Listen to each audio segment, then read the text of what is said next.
Vamos a comenzar, si les parece, vamos a continuar esta mañana de sábado. Bueno, como ayer comentábamos en la inauguración, la medicina interna y la cronicidad van de la mano de forma ineludible y por tanto, bueno, pues una de la conferencia de clausura nos pareció al comité organizador que tenía que tratar sobre esto, ¿no? Ya estábamos sobre ello antes de la pandemia. Creo que había muchas experiencias, muchas líneas de trabajo referidas a nuestra participación en el manejo y en la estrategia de cronicidad, en algunos casos alineados con la atención primaria, en otras ocasiones menos alineados con la atención primaria. Pero bueno, ya antes de la pandemia esto ya estaba trabajándose. La pandemia, como para todos, supuso un parón. Desde mi punto de vista, trajo también algunas enseñanzas, ¿no? Unas enseñanzas que pueden ser muy útiles para todo lo que es nuestro trabajo cotidiano, que básicamente y que gran parte de nuestras consultas y nuestros ingresos está vinculado a pacientes crónicos en muchas ocasiones en nuestro entorno complejo. Y bueno, la pandemia nos enseñó que nuestra capacidad de organización es amplia, nuestra capacidad de gestión clínica es amplia, y es una lástima que algunas experiencias de gestión que se iniciaron en la pandemia pues no continúen en nuestros servicios, atención primaria, etc., ¿no? Esto lo hemos dicho algunos muchas veces a los responsables, a los gestores, al presidente en este caso, pero bueno, parece que están de acuerdo, pero luego no fan nada, ¿no? Como diríamos nosotros. Bueno, para hablar de este tema de la cronicidad, de las estrategias de cronicidad, de nuestro papel también, del papel de atención primaria, pues creo que tenemos a uno de los mejores ponentes para desarrollarlo, a Jordi Varela. Jordi tiene en su cabeza el sistema sanitario español, lleva muchísimos años trabajando en muy diferentes facetas. Él es doctor en medicina por la Universidad Autónoma de Barcelona, es diplomado en estadística y en epidemiología por la Marie Curie de París, es diplomado en gestión hospitalaria por ESADE, es especialista en medicina familiar y comunitaria, y durante 18 años pues, fue gerente de varios hospitales de Cataluña, desde uno más pequeño, Puigcerdà, hospitales de grandes como el Mar o Sant Pau de Barcelona. Es colaborador docente, era colaborador docente de ESADE, ahora está felizmente iniciando su jubilación, pero no para, porque creo que muy pronto va a salir un libro tuyo contándonos todo lo que ves, esperemos por lo menos, todo lo que conoces, ¿no? Es presidente de la sección de gestión clínica de la Sociedad Catalana de Gestión Sanitaria. Y sobre todo es conocido, yo lo conocí por un blog de obligada lectura, que era Avances en Gestión Clínica, que durante muchos años para algunos de nosotros pues era un blog de obligada entrada, pues yo creo que todas las semanas añadías un post nuevo y yo creo que era muy interesante. Yo recuerdo de tus publicaciones una que me pareció muy interesante, ¿no? Que eran las reformas necesarias en los hospitales para mejorar la eficiencia, la calidad y la efectividad. Algo que, yo me lo releí hace poquito y está de rabiosa actualidad. Creo que, lo mismo en los hospitales que en la atención primaria, en las cuales pues, las bolsas de ineficiencia no han mejorado, sino que desgraciadamente los que llevamos ya mucho tiempo en esto vemos empeorar día a día. Poco más también decir que él conoce, Jordi Varela conoce bien sobre todo la atención primaria en Galicia. Él formó parte del grupo de expertos que escribió uno de los documentos la Consellería considera como pivotales para desarrollar y para mejorar la atención primaria, que es la atención primaria como eje vertebrador del sistema sanitario galego.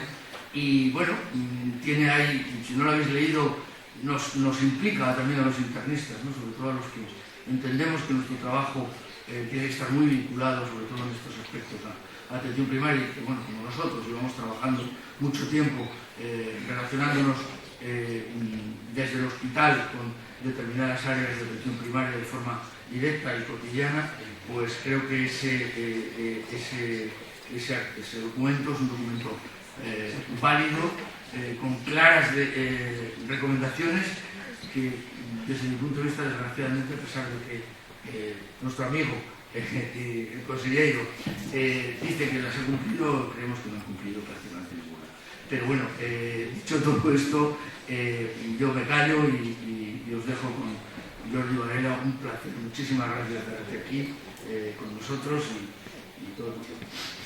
Él sabe que estoy en una fase de prejubilación, pero vaya, siempre atiendo el teléfono de los amigos y para mí es un placer estar aquí con vosotros haciendo una reflexión sobre medicina interna, porque primero os haré un poco la pelota y después os pondré deberes. Este es un poco el tal como acordamos con Chechu, ¿no? Este es un poco el guión que seguiré y voy al primer punto en el sentido de que no sois una especialidad más, debido a que las otras especialidades en general, no entraré en detalles, pero pretenden ser lo máximo efectivas y aportar la máxima calidad en sus servicios relacionados con un órgano o un sistema. Y vosotros, que no tenéis órgano o sistema, no tenéis otra que el paciente. Este es un libro por una medicina interna de alto valor que tuve la suerte de escribir por encargo de la SEMI, y que fue justo no, pero un par de años antes de la pandemia. Esto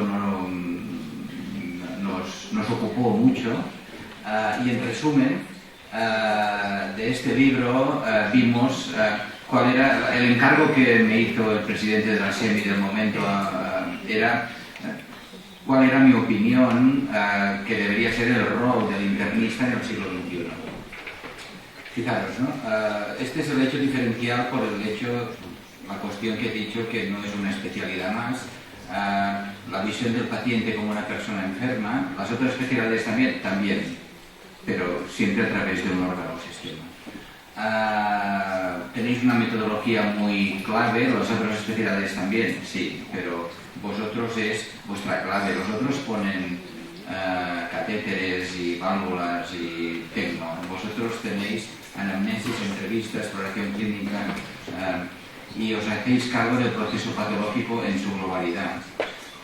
El razonamiento clínico es vuestra resonancia magnética. El uso de pruebas complementarias solo para confirmar hipótesis diagnósticas y el cultivo del conocimiento científico. Este es el corpus que solo daros dos fuentes, por si os interesa en vuestros trabajos empezar así, dos fuentes de las que ha vivido esta definición que os acabo de dar, ¿no? Una es esta fuente de la Unión Europea de Especialidades Médicas, que define la medicina interna como una especialidad de disciplina médica básica que atiende enfermedades complejas de los adultos. Pero fijaros que he puesto énfasis en la palabra cuidado. O sea, no solo atendéis, sino que cuidáis. Basado en la evidencia científica, centrado en un paciente, principios éticos y holísticos, bla, bla, bla. Es decir, esta definición es una definición, diríamos, oficial, que os recomiendo vivamente, pero aún más la que emana de esta orden de 2007, que lleva casi 20 años, 15 años, donde se añade, esta es de esta orden es española, dice lo mismo, ¿no? Pero fijaros alguna cosa que he subrayado, ¿no? Ninguna enfermedad o problema clínico del adulto es ajeno a la medicina interna. Trabajar en equipo, es decir, la complejidad ya no es solo el razonamiento clínico, ya no requiere solo del razonamiento clínico, sino si tenemos que cuidar, y el paciente crónico, que es lo que nos introducía Checho, requiere no solo diagnóstico, sino cuidado, es decir, cualquier persona, aunque tenga una cronicidad que no es inicialmente de vuestra incumbencia, puede acabar siéndolo. Visión global del enfermo y de lo repetido.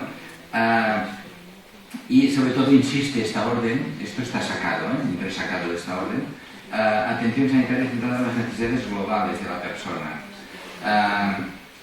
Con ello se evita el riesgo de atomizar la medicina, no haciendo de la tecnología el eje exclusivo de la atención hospitalaria. Es decir, la única especialidad que es capaz de hacer un seguimiento y un cuidado de pacientes crónicos, no basado en el próximo escáner o la próxima ecocardio, sino en el plan de cuidados más adecuados, sois vosotros. El segundo capítulo lo he titulado La medicina interna y la fragmentación del sistema. Bien, en este gráfico tenéis tal como están estructurados los hospitales hoy en día. Es una estructura que le llamamos sin ningún tapujo jerárquica, la jerarquización de los hospitales. Es una cosa que hizo fama en el siglo pasado. Y nos tendría que avergonzar en el siglo XXI. Es decir, ninguna empresa excelente, ninguna, hoy se basa en la jerarquización. Solo los hospitales, el ejército y la iglesia. Esto es decimonónico. Tenemos básicamente una pirámide de médicos a la izquierda y una pirámide de enfermeras, pero los médicos a la vez están subdivididos en múltiples pirámides en función de la especialidad o subespecialidad. Tengo que decir que esto fue una decisión de los años 50, 60 que tomaron todos los países occidentales, un poco, diríamos, para intentar olvidar la historia negra de los hospitales. Es decir, los hospitales antes de la guerra, y cuando hablo de la guerra hablo en mayúsculas, primera, segunda, española, todas. La primera parte del siglo XX fue una desgracia para el mundo. Es decir, fue una primera parte que hubo las peores guerras de la humanidad. Pero antes, hace solo 100 años, en los años 10, cuando empezó la Primera Guerra Mundial, los hospitales eran hospicios, donde la gente iba a morir. Nadie esperaba nada de la medicina. Los médicos eran algo parecido a alquimia, a alquimistas, a brujos. Los cirujanos venían de la barbería. Exagero, pero ya me entendéis. La anestesia se acababa de aplicar hacía pocos años. El éter empezó hacia el final del siglo XIX. Bien, me refiero a que cuando acabó la Segunda Guerra Mundial, de golpe y porrazo existía la penicilina, existían las sulfamidas, existían los ventiladores, existía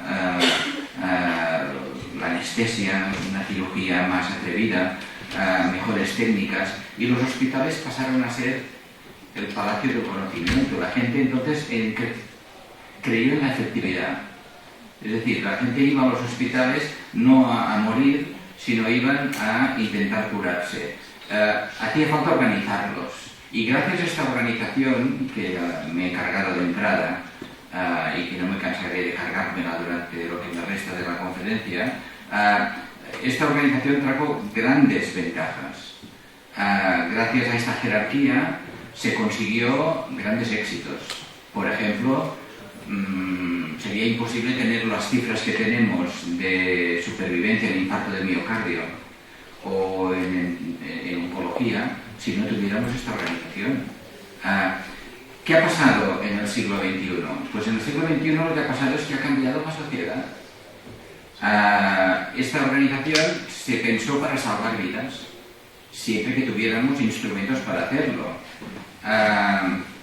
Ahora nuestro problema ya no es salvar a la persona de 50 años que tiene un infarto, esto lo hacemos muy bien, sino atender y cuidar a la persona de 90 años que salvó su vida en los años cuando tenía 50 y ahora vuelve a los 90 con una insuficiencia cardíaca, vive solo y se le va un poco la cabeza.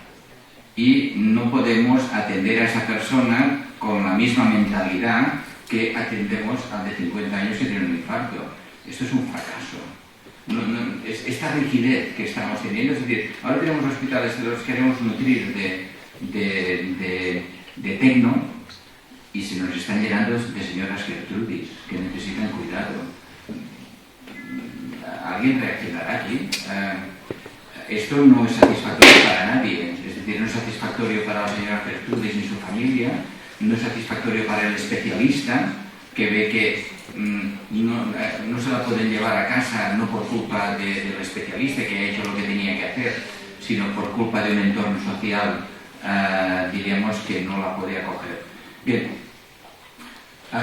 esto es lo que ocurre en una planta de hospitalización estándar de cualquier hospital occidental, yo diría mundial, no me centro ahora en el SERCAS, es un mal mundial. La persona ingresa de urgencias y va a parar a una especialidad según su dolencia. Me duele aquí, me duele allí, va a parar, diríamos, a digestivo o va a parar a hematología en función de si la dolencia inicial era en el hipocondrio derecho o el hipocondrio izquierdo. Ahí hay un médico referente, siempre. Pero es un médico referente que no está para esa persona. Ese médico referente, todos los médicos de hospital tenéis una agenda muy complicada. Los lunes consultas, los martes guardia, los miércoles libráis, los jueves, no sé qué, los que tienen quirófano, los que van... Sí, todos tenéis una agenda muy... No es que no trabajáis mucho. Pero claro, cuando en la planta se nos llena de pacientes complejos, todos tenéis garantizado que el referente está ahí y que no delegan no sé quién y que se pasa visitas siempre a la misma hora y se trabaja en equipo. La manera de funcionar entre médicos y enfermeras es, diríamos, del siglo XX, primera etapa. Es a través de instrucciones, órdenes médicas, prescripciones, instrucciones. Es lo más lejano del trabajo en equipo. Y cuando se requiere un especialista, la interconsulta es una petición, como el que pide el lampista. Es decir, el especialista, imaginaros que este pobre hombre tiene un problema neurológico, se pide interconsulta neuro, el que baja, imaginaros que hace el mejor dictamen neurológico del mundo. Desconoce absolutamente cuál es el entorno de esa persona. Hace un diagnóstico como un técnico, como un ingeniero. Lo deja ahí y se va. El tema de la continuidad asistencial en las plantas.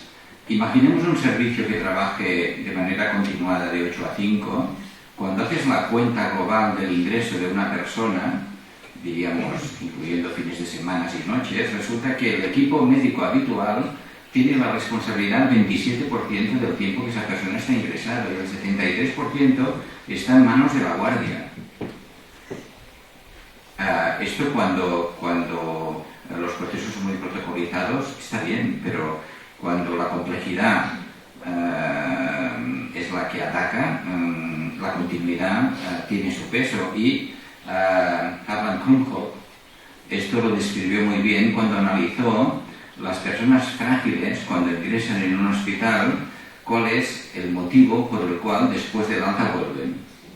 Y encontró que, siempre hablando del colectivo de personas frágiles, pondremos en un paquete frágil, vulnerable, pluripatológico, es ese conjunto de que, si me permitís, le llamaremos señora Gertrudis, ese conjunto que os llena vuestras salas y las de otros servicios,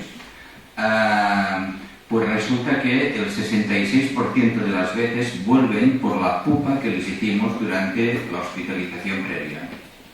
No dejándoles dormir, rompiendo el ciclo circadiano, deshidratándoles, desnutriéndolas, gagándolas y cuando no, no solo desorientándolas, sino provocando alucinaciones, ¿no?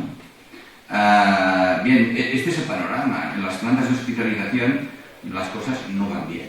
Hablo de las estándar, hay de todo, pero de las estándar no van bien. ¿Por qué?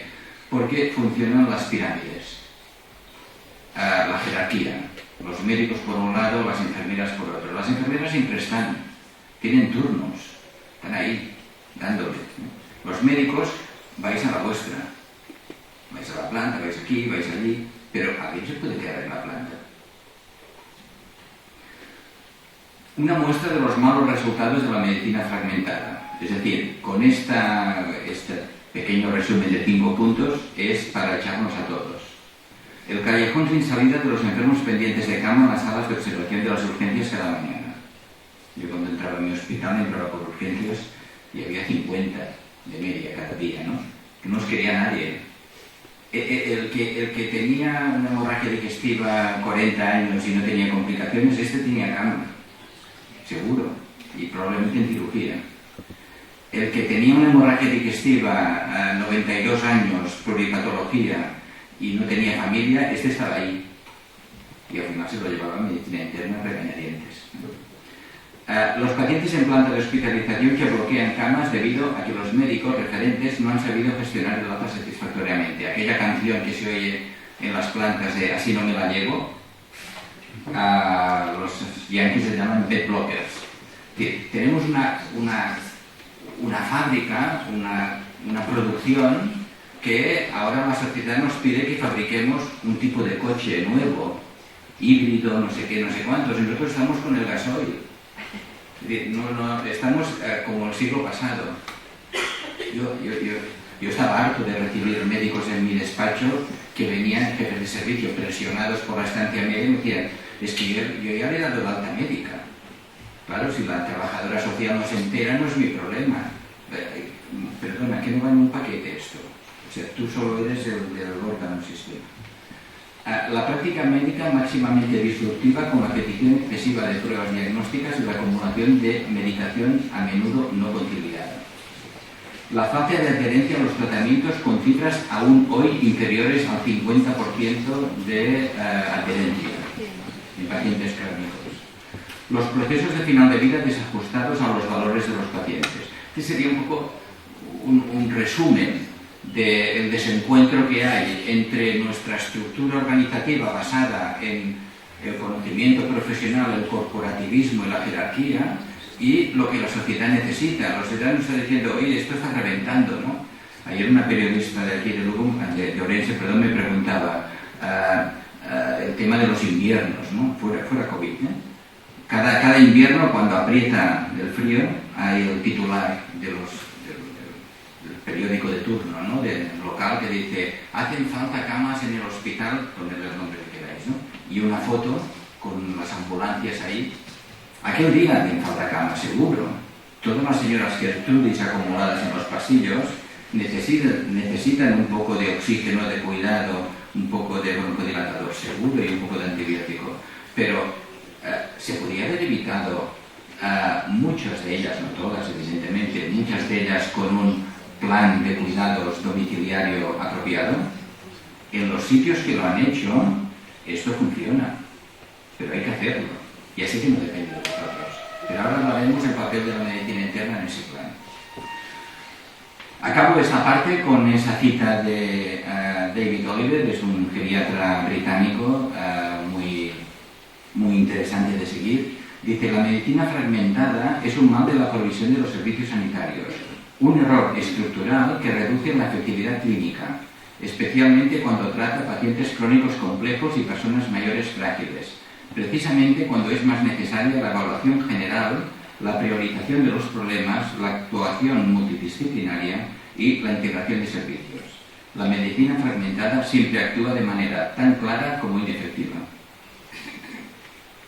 Bien, este trabajo del retrato de los servicios de medicina interna lo he incluido, no sabía si incluirlo o no, pero al final lo he incluido. Es un trabajo que se hizo en 2016 y Chechu me decía que no se ha actualizado.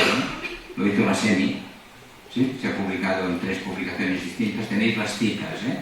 No voy a entrar en los detalles, tenéis en el PowerPoint, que os lo voy a dejar, el resumen que hice, está en el libro de la medicina interna de alto valor. Pero el resumen, 2016, han pasado 7 años, no sé si han cambiado mucho, pero el resumen de la revisión que yo hice de esos 3 trabajos es: las unidades de medicina interna, es una foto, o sea, ¿cuál es la situación actual? Las unidades de medicina interna son servicios que ingresan mayoritariamente a personas mayores o muy mayores, con cronicidades complejas y muchas de ellas muy frágiles, que acuden a urgencias en situaciones de descompensación, pero su modelo organizativo, el de la SUMI, como el resto de los servicios médicos, adolece de los males de la fragmentación. Los internistas ofrecen 2 facetas, y ahí se ve muy claro en ese retrato. Está la generalista, vinculada a urgencias, a la planta de hospitalización, a los consultorios de atención primaria, es decir, internistas que van a primaria, que esto es lo que quiere decir, que son muy pocos en el retrato, o a los programas de pacientes crónicos multidisciplinares, y otro pack de internistas, a veces la misma persona hace los 2 roles, pero sí que hay esas 2 tendencias: la de los servicios especializados dentro de medicina interna, especialmente en enfermedades infecciosas y ciertas enfermedades raras multisistema. Las dos almas de la medicina interna de hoy. El último punto es la medicina interna y la nueva visión generalista de los hospitales. ¿En qué me voy a basar? Hay muchos informes sobre el hospital del futuro, cómo debe ser. Todo esto que yo os he explicado no es una cosa que he inventado esta noche. Llevamos ya muchísimos años que los expertos, comités de expertos, los gobiernos piden, el caso de los británicos, que son los más acelerados siempre en esos temas de reformas, ¿no? Cómo debe ser ese hospital, etcétera. Yo, de todos los informes, aunque ya son un poco veteranos, de 2013, pero no he visto ninguno que me guste más que este. Es el de este que está liderado por Michael Rawlins. Michael Rawlins fue un tipo muy interesante, fue el director de NICE, de la Agencia Británica de Calidad, un tío con la cabeza muy bien amueblada, que, diríamos, en ese documento sobre cómo debería ser el hospital, esa ruptura de las jerarquías, para entrar a ser más efectivos en nuestro trabajo, os he sacado este gráfico. En este gráfico dice, propone que el hospital del futuro debe tener solo 2 puertas. Una puerta para los procesos clínicos especializados, la de abajo. Es decir, esa puerta donde la gente va un día a operarse de cataratas, glaucoma, artroplastia de rodilla, etc. Es decir, para un proceso clínico muy bien estructurado, personas sin complejidades o con pocas complejidades o poco riesgo, donde en todos estos procesos, ahí pondríamos el código ictus, el código infarto, es decir, son procesos en los cuales está demostrado que la cantidad y la homologación son calidad. Yo, si me tienen que operar de glaucoma, prefiero ir a un equipo que opere muchos, aunque esté lejos de mi casa. Y ahí hago un paréntesis para romper la tontería esa que se ha instalado en tantos municipios en los cuales se ha vendido que la proximidad es calidad. La proximidad es calidad, claro, para pacientes crónicos sí, pero para procesos complejos, bien, en todo caso es ese discurso de que todo alcalde quiere un hospital, ¿no? Aunque después la cantidad de casos, ¿no? ¿Cuál era el hospital de Berín? ¿Cuál era el hospital de Berín, ¿no? Porque lo seguí también en aquel caso, ¿no? Yo también fui director de un hospital perdido en el Pirineo que se llama Puigcerdá, donde también tenía un número de partos anuales que no se aguantaba, pero no era un tema económico. Ningún ginecólogo con un poco de interés podía yo contratar para venir a hacer 4 partos al año. Es decir, bueno, en todo caso, bien, procesos especializados. Cantidad es calidad, homologación es calidad. Por lo tanto, eso los americanos, esa línea de abajo, le llaman the factory. Hay que pensar, o sea, hay que analizar cuáles son estos procesos, también médicos, y hacerles un traje a medida. El hospital del futuro debe saber trabajar como una factory cuando el paciente merece una factory. ¿De acuerdo?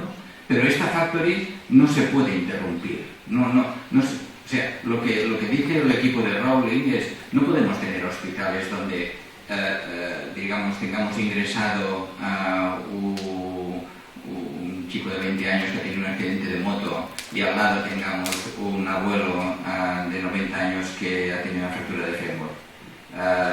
Esto es absolutamente ineficiente. Es decir, todos los que son objeto de factory deben estar juntos con equipos que trabajen de manera homologable, hospitales factory.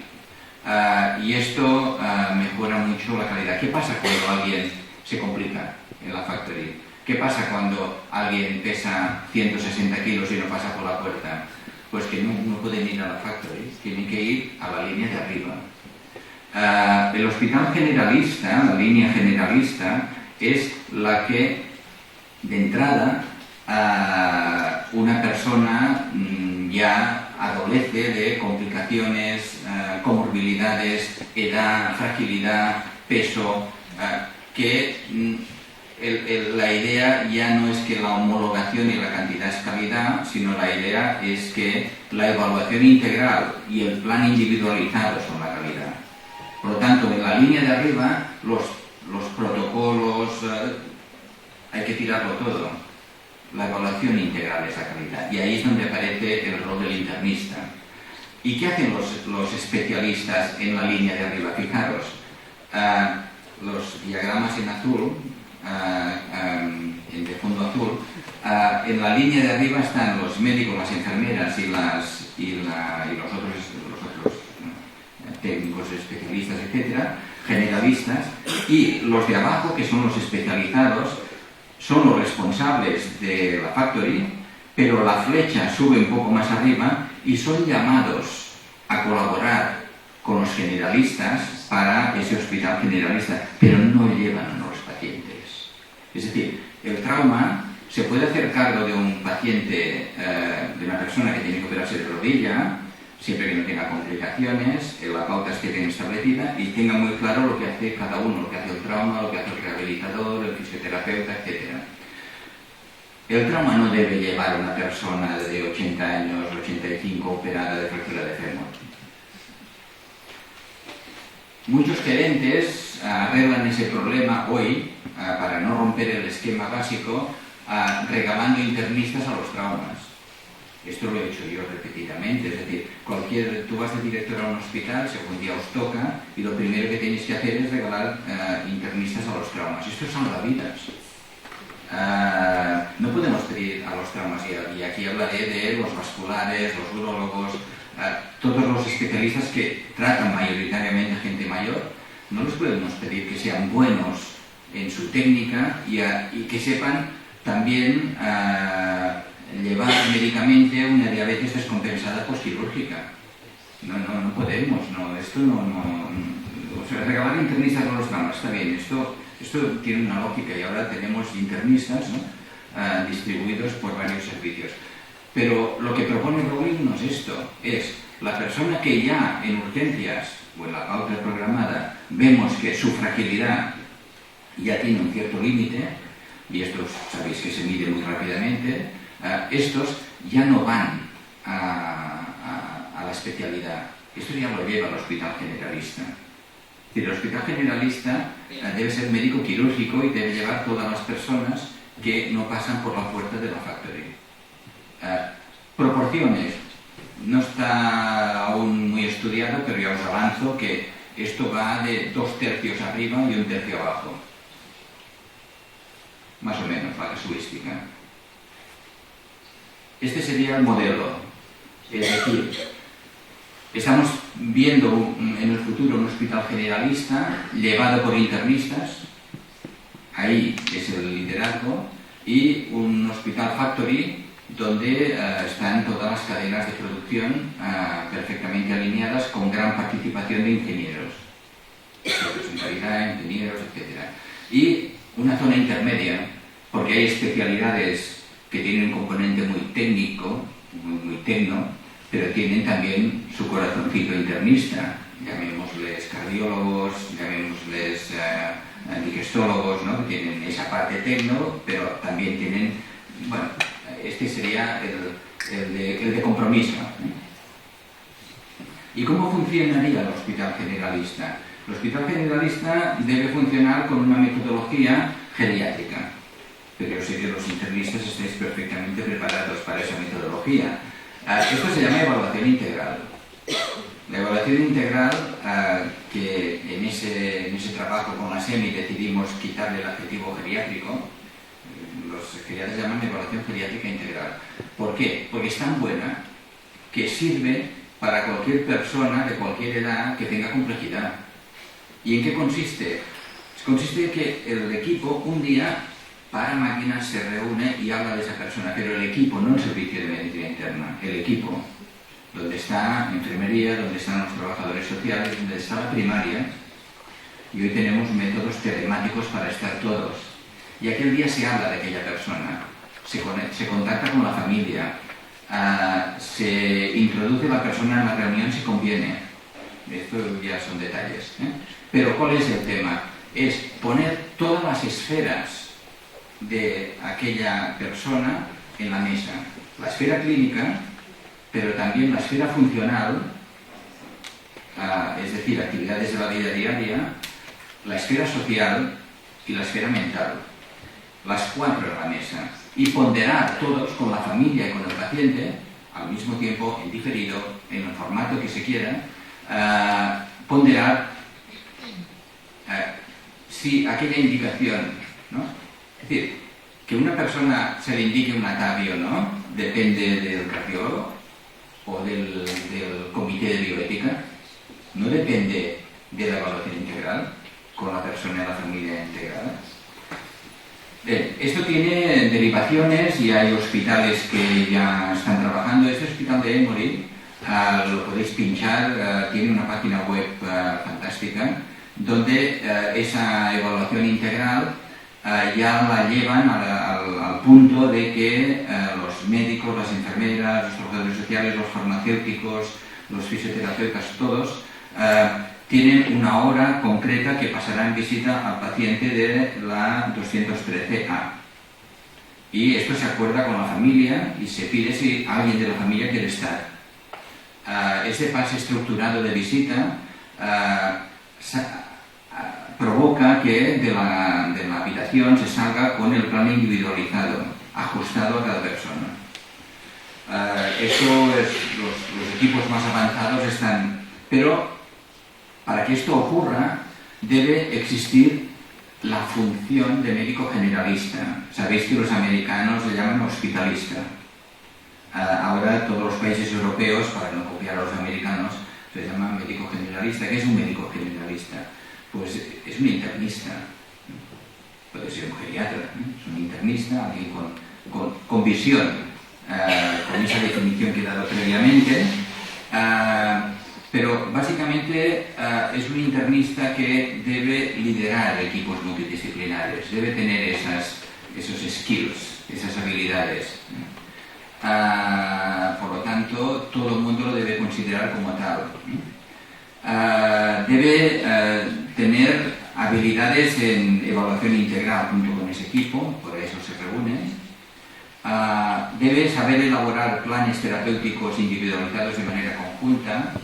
Debe garantizar la continuidad asistencial y debe preparar los transfers con el equipo. Todo este debe sale de una idea muy básica. Los americanos, que son muy simplistas cuando quieren, normalmente siempre, lo dicen muy claro. ¿Alguien se puede quedar en la planta? Alguien que vaya por la mañana, el lunes por la mañana la doctora tal va a la 02, el martes la doctora tal va a la 02, el miércoles la doctora tal va a la 02, no tiene consultas, no va a poner tubos a ninguna parte, no hace guardias en urgencias, y por la tarde hay otro doctor o otra doctora, y los médicos empiezan a funcionar a turnos en las plantas, porque si no están, no se puede hacer equipo. Si no se sabe si el médico subirá a las 12, a la 1, cuándo libra, cuándo saldrá, cuándo acabará la consulta, pasará un rato, no hay manera de trabajar en equipo. Primero hay que estar. Y cuando se está, entonces se puede empezar a trabajar. Los americanos esto se lo inventaron en el 96. Sabéis que en este momento la Sociedad Americana de Médicos Hospitalistas tiene más de 30.000 afiliados. Es no una especialidad, es una función. No es una nueva especialidad, es una función de los internistas. El que quiera hacer autoinmunes o que quiera hacer... es otro tema, es como un especialista, con mentalidad internista y tal, como los cardiólogos. Pero alguien tiene que quedarse en la planta a trabajar con las enfermeras. Esta es una idea disruptiva, pero muy sencilla. Por lo tanto, de todas las funciones quiero destacar esas tres. Vengo insistiendo. Evaluación general e integral, trabajo en equipo multidisciplinar y incorporación de la decisión clínica compartida. Esos tres elementos son las habilidades que el internista de hoy tiene que saber incorporar.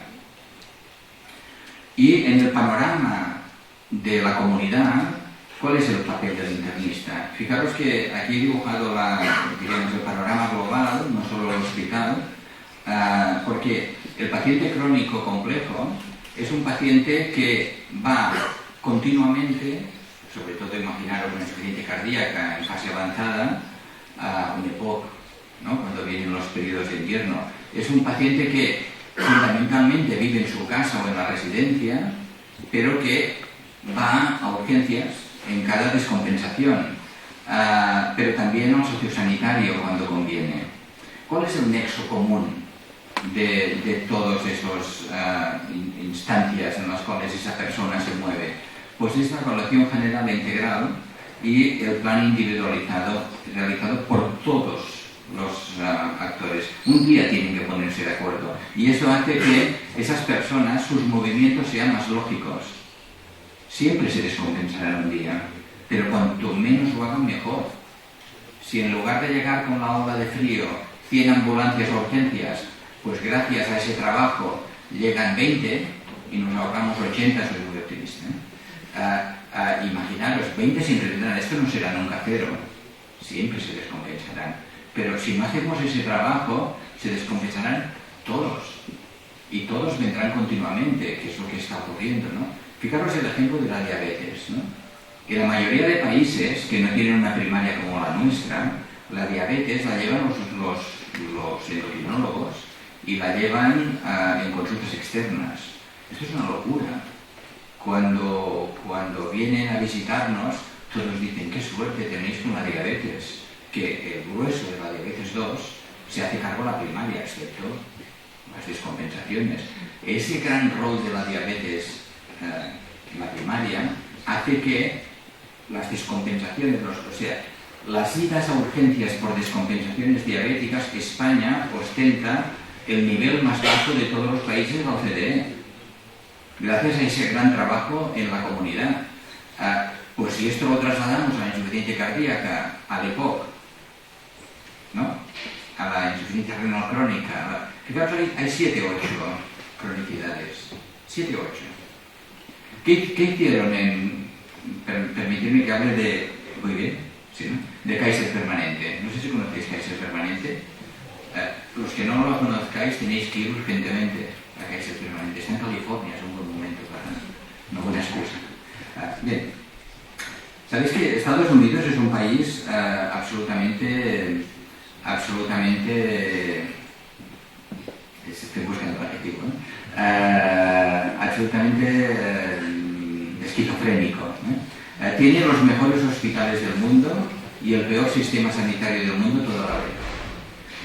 Y lo llevan a lo yankee, ¿eh?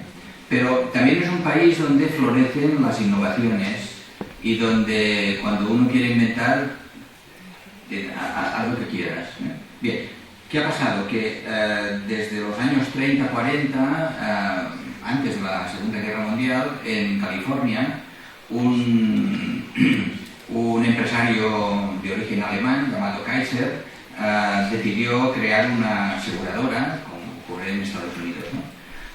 Bien, después de la guerra, Kaiser hizo un acuerdo con un grupo de médicos que decidieron llamarse Permanentes, y ese acuerdo tuvo un punto de esos que en innovación se llama Océano Azul. No sé si los que os interese la innovación. La estrategia del Océano Azul quiere decir cuando alguien tiene una idea que aquella simple idea rompe el mercado. Esto pasa muy pocas veces. No sé, para que os hagáis una idea, IKEA, ¿no? A un sueco se le ocurrió un día que quizá la gente prefería llevarse los muebles a casa aunque los tuviera que montar. Esa idea rompió el mercado y aún no se ha recuperado hoy. Bien, Kaiser y Permanente, cuando acordaron, tuvieron una idea genial. Fue la aseguradora, como tal, cuando alguien hace la póliza, le hace una valoración de riesgo normal. Si nosotros ahora vamos a hacer una póliza, pues nos harán una evaluación de riesgo para saber qué tenemos que pagar. Yo pagaré más que la mayoría de vosotros, por un tema simple de edad. Bien, lo que se les ocurre es decir, ya que hacemos esta evaluación de riesgo, ¿por qué no reorganizamos el sistema de provisión de servicios en función de esa valoración del riesgo? En lugar de hacerlo en función de esa pirámide lamentable que os he enseñado. Esa es la que tenemos, la que todo el mundo hace. Pero, ¿por qué no nos organizamos, ¿no? Básicamente, de la famosa pirámide de Kaiser, que si ponéis ahora mismo en Google, lo podéis hacer con el móvil, ponéis pirámide de Kaiser, saldrán unos dibujos de pirámides donde se estratifican los pacientes en función de ese riesgo. Para entendernos, más o menos la mitad de la población, más o menos, en números redondos, no va nunca al médico. Está técnicamente sana, quizá no lo están, pero no, y si lo están no pasa nada. Pero cuando tienen un problema, quieren soluciones. La continuidad les interesa un rábano. Si el día que van no está al medio, son gente ocupada, seguramente la mayoría de vosotros estáis en esa franja. Ocupada, tienen hijos, tienen una agenda complicadísima, quieren soluciones. Hay una franja de señoras Gertrudis en estado inicial, es decir, esos que llenan los consultorios, las consultas externas vuestras, las de primaria, etc. Y una, que es un 5% de personas que los yanquis les llaman con necesidades sociales y sanitarias complejas. Lo que hicieron en Kaiser Permanente es reorganizar los servicios en función de esto. La primaria, no, equipos especializados en gente sana para resolver esos problemas que a veces tienen, para influirles en los determinantes de la salud, etc. Bien, con las señoras Gertrudis, ¿qué hicieron? Un trabajo comunitario tan importante que en 2003 British Medical Journal publicó un trabajo firmado por Chris Hahn. Si no estáis en la pomada de la gestión clínica no sonará, pero los que para nosotros es God, ¿no? Chris Hahn había jubilado, era el presidente de una institución de Londres que se llama King's Fund, que publican evaluaciones de gestión clínica muy buenas. Bien, ¿qué hizo Chris Hahn? Lo que hizo fue comparar los crónicos de Kaiser Permanente, donde se actuaba los internistas y los de primaria de manera proactiva en la comunidad, cómo ingresaban, con los del National Health Service británico. Resultó que los de Kaiser Permanente utilizaban una tercera parte de camas hospitalarias que los del National Health Service. Eso en 2003 fue un hallazgo tan espectacular que los gestores públicos europeos, todos los que pudimos, nos fuimos a Kaiser a ver cómo lo hacían. Y fuimos allí y resultó que era verdad. No era un invento, era verdad, lo hacían y era verdad. Yo estoy viendo un gerente de un hospital enseñándonos las urgencias con sensación de vacías, no las que tenemos aquí, sensación de vacías, que nos decía, ¿veis qué bien lo hacemos? No vienen, ¿Veis que bien lo hacemos? Esto en Estados Unidos, donde se paga por acto. Claro, Kaiser había revolucionado gracias a que los internistas y los primaristas habían trabajado las cadenas de valor. ¿Quién hace qué? ¿Cómo? ¿Cuándo? ¿Quién pide prueba INP? Si la ecocardio sale, ¿no?, con una fracción de eyección de... ¿Quién lo lleva? ¿Cómo? Pero lo llevaré yo en primaria, pero si tengo dudas, tendré un teléfono que pondrás. Esto solucionaron. ¿Quién hace qué? Y redujeron un 66% las hospitalizaciones. Por eso cuando digo que sale el titular de faltan camas,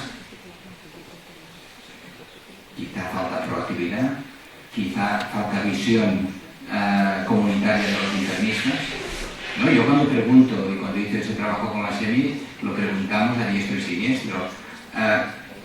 ¿Los internistas vais a la primaria? Pero esto que los cardiólogos van mucho más que vosotros. Hablo en general, yo, algunos de vosotros vais. Me encontré con la sorpresa de que son más comunitaristas los cardiólogos que los internistas en general, lo que yo vi.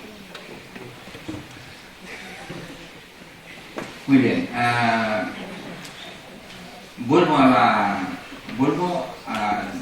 con esa tesis del papel de los internistas, vuelvo a esa orden de 2007, donde rascamos con ese grupo a ver si el gobierno... Es curiosa esa orden de 2007, si tenéis la cosa arqueológica de rascarla, porque se ve que el gobierno de aquel momento, no sé quién debería estar, encargó a un equipo que redactó esto, que era muy bueno, era gente leída y viajada, era muy interesante. Dice, el internista ejerce una función de integración y armonización de la práctica clínica en el área médica. Fijaros ya que de alguna manera esa orden ya está dando la idea de Michael Rowling. El internista debe llevar el hospital generalista, no solo los abuelitos en urgencias que no quiere nadie. Su papel no se limita al de coordinación y distribución de algunas patologías, sino que ha de asumir responsabilidad asistencial plena respecto a sus pacientes, consultando con otros especialistas cuando sea necesario, pero no derivándolos nunca. Todos los expertos en Chronic Care Model dicen, no dejéis nunca un paciente frágil en manos de los especialistas de órganos y sistemas, ¿entiendes? Nunca. Si tienen que ir, acompañarles, pero que vuelvan. La formación global del internista le permite ejercer el papel de clínico generalista con capacidad para atender los problemas clínicos en la mayoría de los pacientes del área médica del hospital. Muy bien, las competencias, voy acabando, Las competencias de los internistas, estas que tenéis en pantalla, salen de esa orden de 2007, ya las he dicho, estas son las habituales, las que están en el plan formativo de los MIR, desarrollar la formación científica, las habilidades de funcionamiento clínico, tener un alto nivel de exigencia ética, bla, bla, bla. Es decir, no me voy a entretener, pero saber que estas están ahí y seguirán estando, tienen que estar.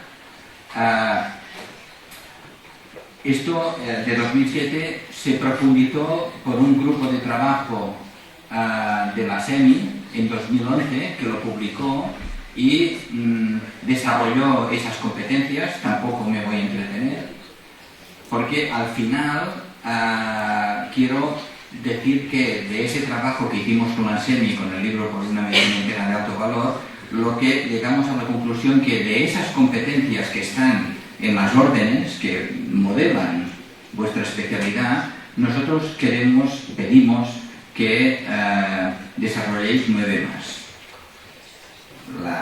La mayoría ya las he dicho, pero os voy a volver a repetir. Evaluación general e integral, liderazgo de equipo multidisciplinar, entrevista motivacional y decisión compartida. No lo he desarrollado, pero esta es una de las líneas que Víctor Montori desde Mayo Clinic está potenciando. Es decir, los que no conozcáis a Víctor Montori, lo digo porque lo contéis y lo sigáis. Víctor Montori dice, los médicos normalmente tenemos una formación en la cual estamos convencidos que tenemos que utilizar nuestras guías para hacer una práctica excelente. pero no tenemos en cuenta que la persona que tenemos delante, a lo mejor cuando le decimos que tiene un riesgo cardiovascular del 20% y que nuestra guía dice que tiene que tomar estatinas de por vida para evitar no se sabe qué, está pensando dentro de sí, esto se lo tomará tu tía, ¿no? Es decir, tenemos capacidad para parar un momento, mirar a los ojos del paciente y preguntarle, oye, esto no te lo vas a tomar, ¿no? ¿Qué te parece si pactamos entre tú y yo unos objetivos, ¿no? ¿Y si reduces 3 kilitos el próximo año? ¿Que esto es mejor? ¿Y te ahorro las pastillitas? Bien, en todo caso, eso dice Víctor Montori, esto se llama entrevista motivacional y esto lo hacen los comerciales. Si tú quieres vender algo, ¿cómo no vas a entender al cliente? Pero los médicos somos tan presuntuosos que creemos que aplicando la guía, es decir, yo le he prescrito estatinas, la guía decía que lo tenía que hacer, le pongo la crucecita y le he hecho unas recomendaciones, diríamos, llenas de numeritos, ¿no? Y entonces pongo la crucecita de que lo he hecho, ¿no? La realización de planes individualizados, realizados de manera conjunta con todos los actores profesionales, esto en los sitios donde lo hemos hecho realmente tiene muy buen predicamento, que es lo que hacen en Kaiser. Comprensión del riesgo y valor predictivo de las pruebas, no me alargo sobre ese tema, pero os recomiendo que sigáis a Gerd Gigerenzer, un psicólogo alemán, el director del Instituto Max Planck, que tiene un libro delicioso que se llama Risk-Savvy, la comprensión del riesgo, donde analiza la percepción lamentable que la mayoría de médicos tienen sobre la prospectiva. Y en sus consultas utilizan cantidad de números de probabilística, cuando ellos mismos se han leído los artículos un poco así a bola. Sobre diagnóstico, sobre tratamiento, otra de las grandes problemas de la medicina de hoy, no me alargo, prácticas clínicas de valor, experiencia de los pacientes. Quiero el punto 8 lo quiero brevemente, diríamos, diferenciar de el punto 5, no, del punto 3 de la decisión compartida. La experiencia del paciente es algo que se está aplicando en algunos hospitales, de los que yo conozco, ya no solo en Estados Unidos, se aplica, por ejemplo, en lo clínico y en Vallebrón, donde en unidades de crónicos se implican a los pacientes en la gestión de la unidad, no en su plan individualizado, sino en la gestión de la unidad. Bien, esos elementos de codiseño, vosotros que tratáis a tantos pacientes crónicos, preguntarles un día cómo lo harían ellos o ellas. Seguro que tienen muchísimas ideas. Y esto hay elementos metodológicos para hacerlo bien. Se llama design thinking. Y eso mejora muchísimo la calidad organizativa de las unidades. Y instrumentos de innovación, que ya he comentado brevemente. Muy bien, acabo. El sistema sanitario adolece de una falta de visión generalista de los pacientes complejos. No es culpa vuestra, esto está aquí. Los sistemas no lo están haciendo bien. Si este problema no lo resuelven los internistas, ¿quién lo hará? Gracias.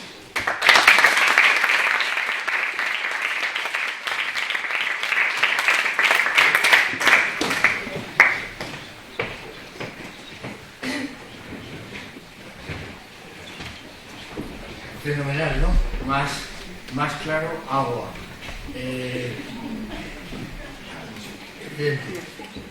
Bueno, aunque es una conferencia de clausura y magistral, bueno, pues yo les he propuesto que tengamos y tenemos 10 minutos de debate, de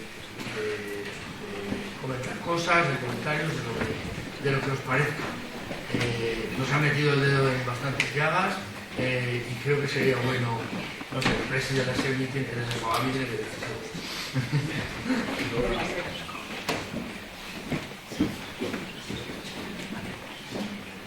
Sí.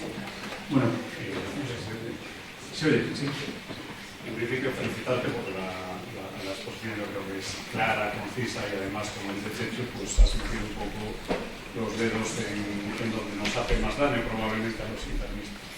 Preguntas o cuestiones que me gustaría que desarrollases, pues, en primer lugar, ¿crees que por lo que veo y cada vez que leo algo sobre gestión, lo que veo es que cada vez los internistas estamos más sin auge? Es decir, era una especialidad que hace 50 años nos decían que se iba a morir porque habían llegado las otras especialidades y que interna se quedaba sin campo. Y yo creo que cada vez nuestro campo es mayor, nuestro campo de actuación, y que los que se quedan sin campo muchas veces son los especialistas de órgano.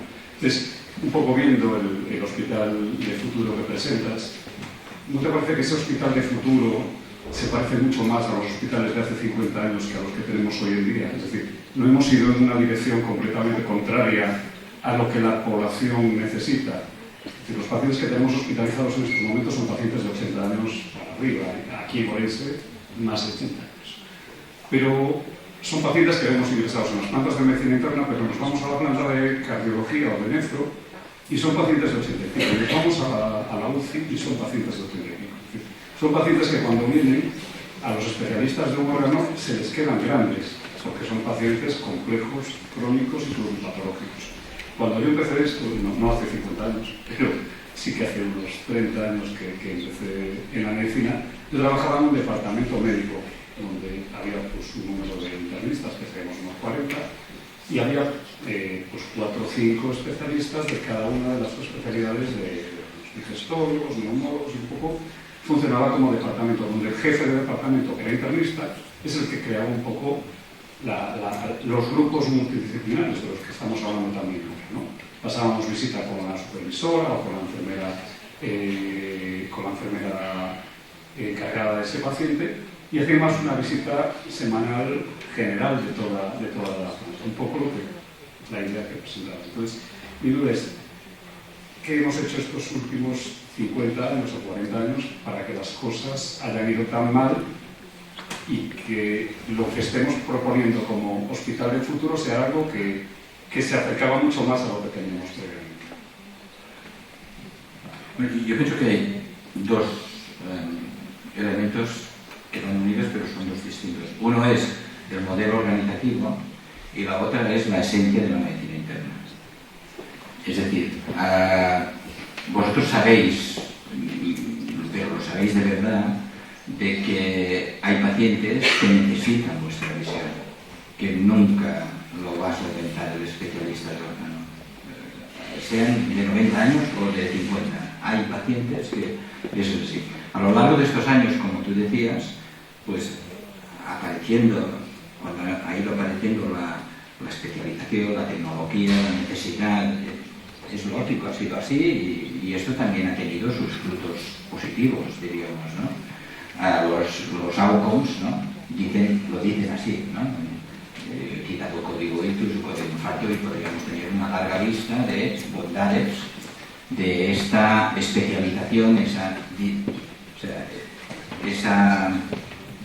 como dirían, esa desestructuración de la medicina interna. Está bien, pero siempre ha quedado algo, ¿no? Que era, y ahora con esa demografía que tenemos y esa epidemiología de enfermedades crónicas, insisto, son 7 o 8, ¿no? No hay más, ¿no? O sea, Kaiser ha hecho estas 7 o 8, no ha hecho más, no es un trabajo íntegro. Con esa aparición de los de 85 o 90 años, lo que os pone a vosotros como especialidad, el reto, es de que tenéis que planteároslo. Es decir, la medicina interna tiene derecho a seguir especializándose. Se necesitan expertos dentro de la medicina interna, en enfermedades raras, enfermedades autoinmunes, etcétera. Existen, pues si existe, estos seguirán ese camino de ir especializando, pero ya no son internistas esencialmente. Cuando decimos ese internista generalista, es esa necesidad de que alguien tenga esa mentalidad. Y creo que esa reflexión, la medicina interna, no hablo de las oraminas, pero en general, Porque el clima no os es favorable, es decir, la sociedad pide esa visión generalista, es lo que pide la demografía y tal. No hacerlo es tener el hospital lleno de señoras Gertrudis, como tú decías, ¿no? El hospital del futuro, con una tecnología brutal, carísima, unos quimioterápicos de última generación espectaculares, etc., llenos de señoras Gertrudis, y con un modelo organizativo del siglo XIX, esto es incomestible. Es decir, y ahí tenéis que tomar el poder, pero para ello tenéis que estar convencidos. Mientras no rompáis algunos tabús, uno de ellos es, por ejemplo, la evaluación de la NECA. ¿Qué está pasando en las facultades de medicina? Pues que se jubilan los clínicos, el profesor clínico, aquel que todos tenemos en la cabeza, y son suplantados por gente con un factor de impacto, ¿no? ¿Dónde se consigue el factor de impacto? En el laboratorio, no en la planta de hospitalización. Entonces, mientras el valor clínico del razonamiento de todo lo que es el eco de vuestra especialidad no puntúe en la NECA igual que el factor de impacto, los buenos de medicina interna o los que quieren hacer academia o los que quieren hacer investigación se irán a la enfermedad rara, que es lo que les da puntos. Y ahí tenéis que romper esto, tenéis que poner en valor esa visión generalista, que es un poco lo que pretendía yo. Nosotros un poco, bueno, en esa línea desde luego, es decir, que nos quejamos de que los nuevos residentes no tienen los valores que teníamos nosotros, los valores médicos que teníamos nosotros, porque no se los han transmitido, porque los profesores universitarios en estos momentos ya no son médicos. Entonces, ¿cómo vas a transmitir un valor si has trabajado toda tu vida en un laboratorio? Es decir, los valores de humanismo, de humanidad, de profesionalidad médica no se pueden transmitir cuando no los tienes, o sea, cuando un profesor ha estado siempre en un laboratorio. Pero, desde luego, un poco en lo que dices, yo creo que los internistas tenemos que hacer muchísima autocrítica. Es decir, los internistas, por definición, somos bastante quejicas. Y es así, o sea, lo somos. Es verdad que somos muy trabajadores, muy profesionales, pero tenemos que hacer, yo creo que mucha autocrítica y en ese sentido. Nuestros residentes les hemos transmitido que lo bueno es ser especialista en infecciosas, en autoinmunes, en pulmones, es decir, tener algo que te dé valor o que te dé notariedad. Cuando yo creo que lo fundamental, o sea, los valores del internista son justamente su transversalidad y el ser un buen generalista. Pero eso no se ve como algo bueno. Entonces, sí que es verdad que es una especialidad que sigue en auge y que sigue estando vigente, pero yo leí un artículo hace una semana o dos donde se hacía una encuesta a internistas generales si estaban satisfechos con su especialidad y si cambiarían hoy en día de especialidad. Y está un 40% de internistas que decían que se cambiarían a otra especialidad. Y eso preocupa, porque parece que no se da ese valor al liderazgo de estos equipos, que es lo que realmente en estos momentos, como decimos, necesita la población. Es decir, un buen internista generalista, hoy en la medicina privada se han dado cuenta, hace ya, y entonces nos valoran muchísimo más en la medicina privada. Cualquier grupo que tenga un pequeño hospital quiere tener internistas, porque sabe que eso es rentable, ¿no? Entonces, eso tenemos que transmitirlo a nuestros residentes, que el internista de valor, además de que tenga conocimientos en un área específica, que puede tenerlos perfectamente, y para eso están las áreas de capacitación, tiene valor fundamentalmente por sus valores como generalista, ¿no? Yo creo que eso es lo resumen. Si me permitís, Juan, yo creo que ya lo decía la Bordeta, habrá que forzarlo para que pueda ser, ¿no? Lo decía en su canción. Yo sé que para que consigamos eso, tenemos que conseguir que la NECA entienda que la asistencia generalista tiene un valor. Nuestros residentes no viven en una isla, ¿no? Yo creo que tienen sus necesidades como todo el mundo. Entonces, si no les damos, yo creo que los que tocan liderar en determinado momento no consiguen que la NECA valore la asistencia, que en otras cosas se valore la asistencia, pues evidentemente es normal que vayan a otras cosas, ¿no? Bueno, Manuel se podría decir. Qué ganas tenía. Vamos a ver, enhorabuena por la exposición. Quedan muchas cosas.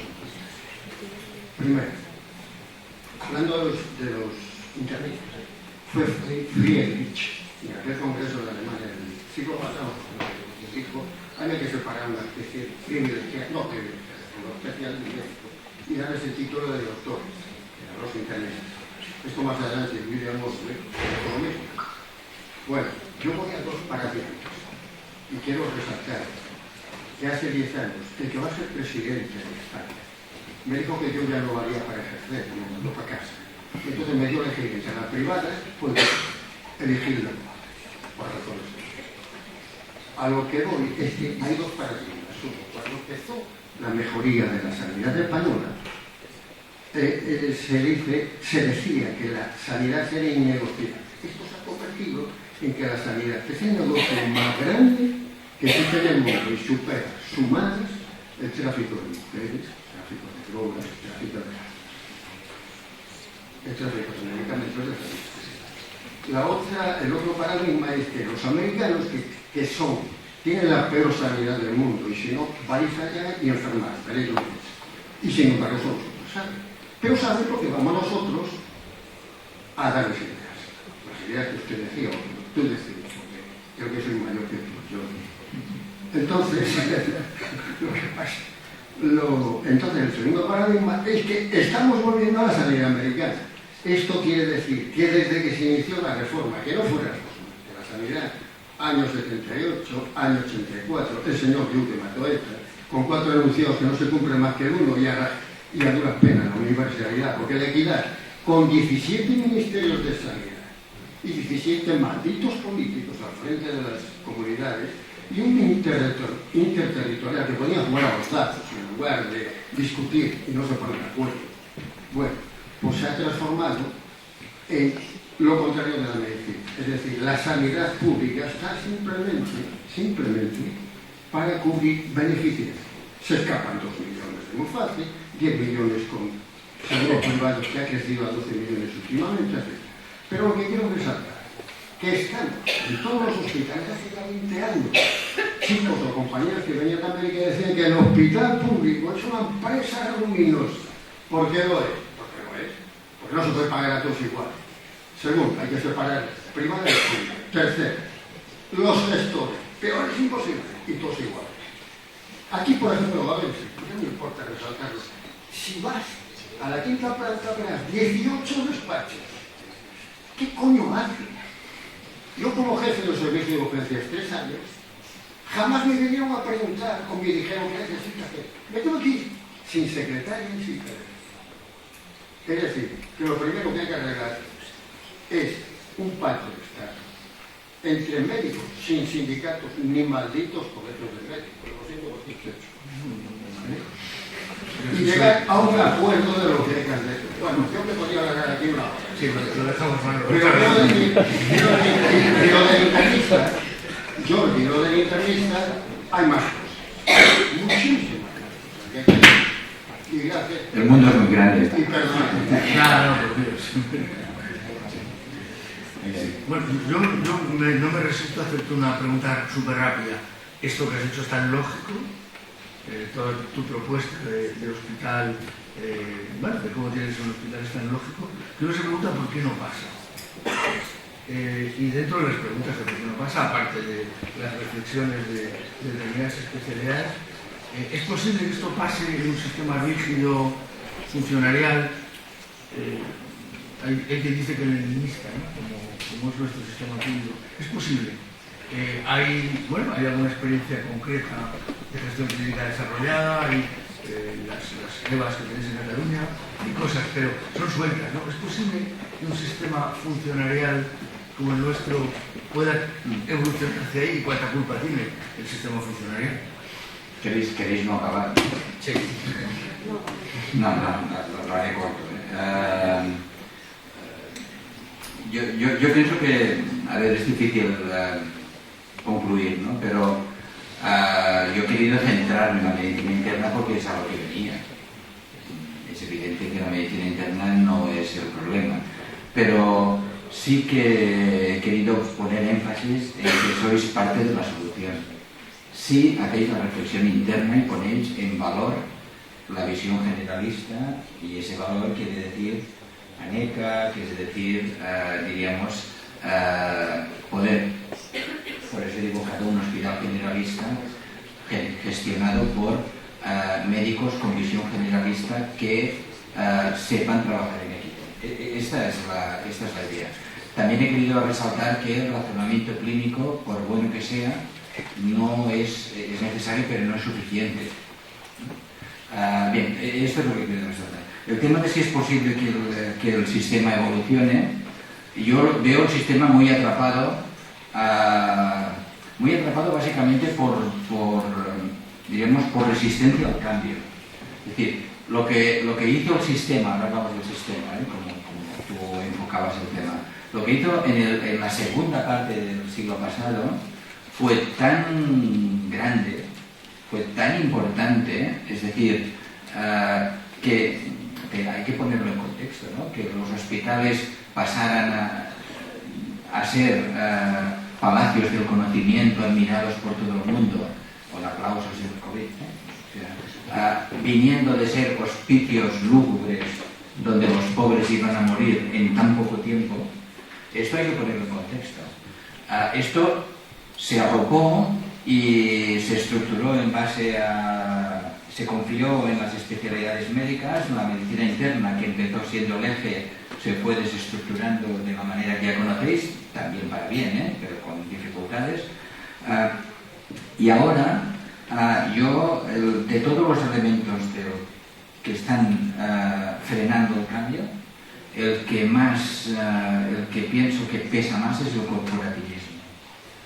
Es decir, cuando las comisiones nacionales de la especialidad se reúnen en Madrid para, pongo el caso de España, pero en todos los países es igual, es decir, no reúnen en Madrid para las plazas MIR, etcétera, etcétera, solo ven por el agujerito de su especialidad y acaban determinando cómo son las cosas.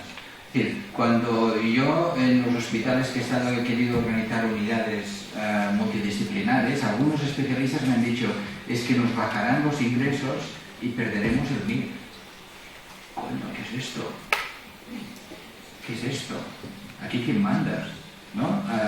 Manda la especialidad médica, manda... ¿Y por qué no las comisiones nacionales de la especialidad, el corporativismo, los colegios de médicos, por qué no pasan ya al siglo XXI de una vez? ¿No? Bien, en todo caso, el freno, yo pienso el más importante, no es el único, el más importante pienso que es el corporativismo. Pero hay experiencias hoy en día, porque, dejadme que acabe, ahora puede ocurrir y ocurre que la medicina interna no haga esa reflexión cuando, por ejemplo, una cosa que hicimos con la SEMI fue regalar el libro por el de alto valor a todos los residentes en aquel momento, pero esto no se ha repetido. ¿Por qué no regaláis el libro? ¿No? Es decir, ¿por qué no se valora esa cuestión? Pero es que si no se hace ese tema, ¿qué va a ocurrir? Que la tendencia demográfica y epidemiológica es tan fuerte hacia el envejecimiento. Es decir, el envejecimiento tiene una parte positiva, muy positiva. Es decir, vivimos más y los que somos mayores pues estamos muy contentos con el envejecimiento. Ahora bien, esto añade un problema, es que muchísimas personas van a vivir muchos más años con problemas de discapacidad. Bien, si no hacemos ese tema y la medicina interna se sigue desestructurando, más especialidades sin hacer ese salto, solo lo que os quiero dejar en mi conclusión es que cuando os levantéis por la mañana, el elefante sigue en la habitación. Cerqueiro, súper rápido. Súper rápido.